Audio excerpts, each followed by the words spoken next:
మంచి లొకేషన్లో ఉన్న ఒక ప్లాట్ తీసుకొచ్చాను. హైదరాబాద్ నుండి కరీంనగర్ పోయే రోడ్డుకు పిజ్ఞాపూర్ విలేజ్ వాకబుల్ డిస్టెన్స్లో ఉంటుంది. పెద్ద రోడ్డుకు ఇది పెద్ద స్కూల్ పక్కనే ఉంటుంది. స్కూల్ కానుకొని ఇది వచ్చేసి వెంచర్ వచ్చేసి బీరప్ప వెంచర్ అంటే బీరప్ప వెంచర్ ఆనుకొనే మొత్తం ఇదంతా అదే. 30 ఫీట్ల రోడ్లు ఉంటాయి. ఇది వచ్చేసి మనం చూపెట్టేది మొత్తం రోడ్డు. ఇది ఇక్కడ స్కూల్ పక్క నుండే ప్లాటు అమ్మకానికి వచ్చింది. తూర్పు ఫేస్ మంచి లొకేషన్లో ఉంటుంది. కావాల్సిన వాళ్ళు ఉంటే మాకు ఫోన్ చేయండి. డైరెక్ట్ కూర్చోబెట్టి మాట్లాడతాను. ఎలాంటి లింకులు లేవండి. డైరెక్ట్ ఓనర్దే ఉన్నది.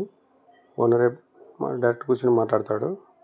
50 గజాల ప్లాటు ఓన్లీ 12,000 గజం చెప్తున్నారు. ఏబీకే బిల్డర్స్ ఛానల్ను సబ్స్క్రైబ్ చేసుకోవడం అంటే మనము ఫ్రెండ్షిప్ చేసినట్టు లేదంటే సోపతి చేసుకున్నట్టు అంతే.